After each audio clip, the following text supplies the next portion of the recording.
Does power make everyone equal, or does it make some people untouchable? The Jeffrey Epstein files remain one of the most controversial and unsettling cases of modern history. This is not simply a story about crime.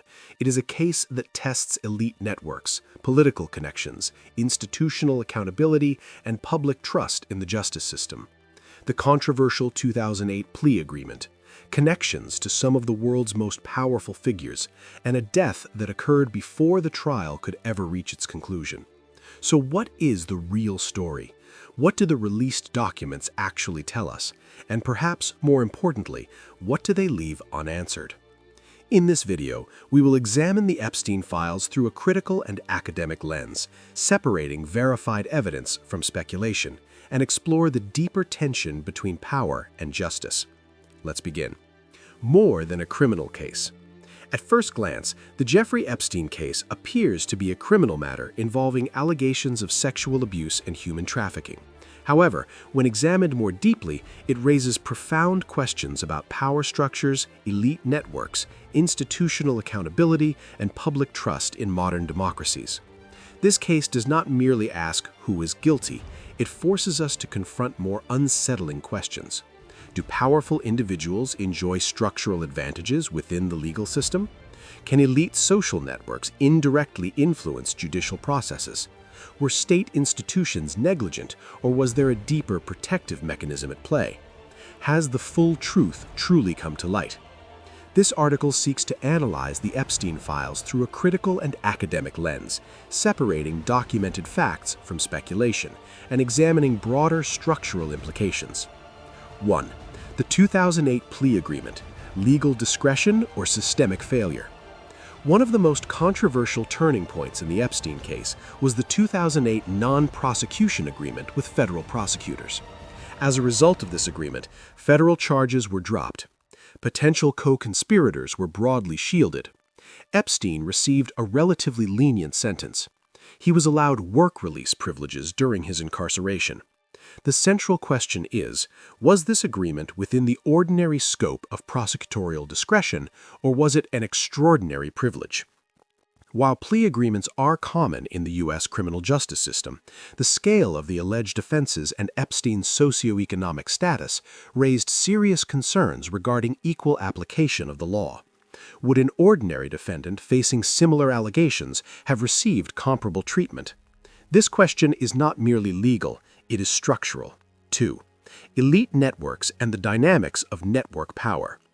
One of the most striking aspects of Epstein's profile was his extraordinary access to elite circles, including politicians, billionaires, academics, and globally recognized public figures.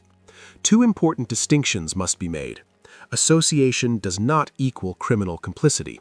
However, association does equal social capital. From a sociological perspective, theories of social capital, bourgeois, and network power suggest that proximity to elite circles may generate indirect forms of protection or legitimacy. This does not automatically imply conspiracy. However, it raises legitimate structural questions. Can access to powerful networks facilitate risk management? Does reputational borrowing enhance perceived legitimacy? Did Epstein cultivate an aura of untouchability through elite association? While definitive answers remain elusive, social theory does not dismiss these possibilities outright. 3. The 2019 arrest and death. Negligence or silencing? In 2019, Epstein was arrested again for federal sex trafficking charges. However, before trial proceedings could be completed, he was found dead in his prison cell. The official ruling, suicide. Yet several factors intensified public suspicion: malfunctioning security cameras, guard negligence, his prior placement on suicide watch. Two primary explanatory models emerged. Model 1, institutional failure. Chronic issues within the U.S. prison system, staff shortages, mismanagement, and systemic negligence resulted in a preventable suicide. Model 2, active silencing. Epstein allegedly possessed compromising information about powerful individuals and was deliberately eliminated to prevent disclosure. To date, publicly available and verified evidence does not conclusively support the second model. However, even under the first model, the state's failure to safeguard a high-profile federal detainee constitutes a profound institutional breakdown. In either scenario, the outcome is the same. The state failed to preserve a central defendant in one of the most significant criminal cases of the decade. Whether through negligence or something more deliberate, this represents a serious erosion of institutional credibility. 4. Conspiracy theories and public distrust. The Epstein case provides a revealing example of how modern conspiracy theories emerge and spread. Such theories tend to gain traction under specific conditions: high-status individuals involved, incomplete or sealed information, sudden or suspicious deaths, a history of institutional failure. All four conditions were present in this case. However, an academic approach requires a clear distinction. Suspicion is legitimate. Certainty requires evidence. Skepticism is rational. Definitive claims demand verifiable proof. 5. The core issue: power asymmetry. At the center of the Epstein case are not merely elites, but also the alleged victims.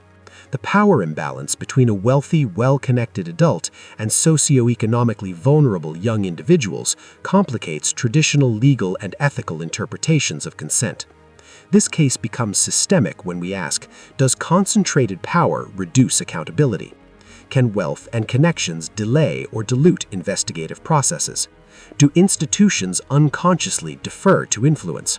These questions extend beyond Epstein. They apply to broader structures of power in contemporary societies. What is the most plausible, real story? Based on currently available public information, the most balanced assessment may be: Epstein faced substantial evidence and serious allegations of systematic abuse. The 2008 plea agreement reinforced perceptions of elite privilege within the justice system.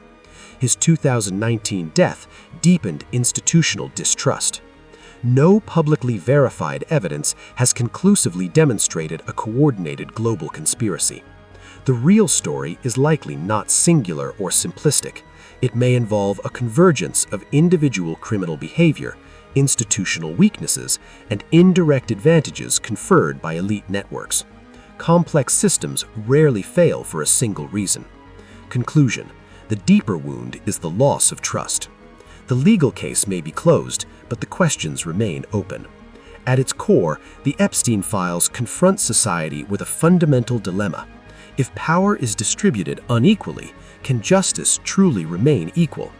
This case is not merely about criminal wrongdoing. It is a stress test of institutional integrity within modern democracies. Perhaps the most enduring consequence is not what we definitively know, but the widespread belief that the full truth may never be fully revealed. And once public trust is fractured, rebuilding it is far more difficult than losing it. The Epstein files leave us with more difficult questions than clear answers. Is justice truly equal for everyone? Can power subtly influence legal outcomes? And when a central figure dies before trial, how close can society ever get to the full truth? Perhaps the most lasting impact of this case is not just the allegations themselves, but the erosion of public trust.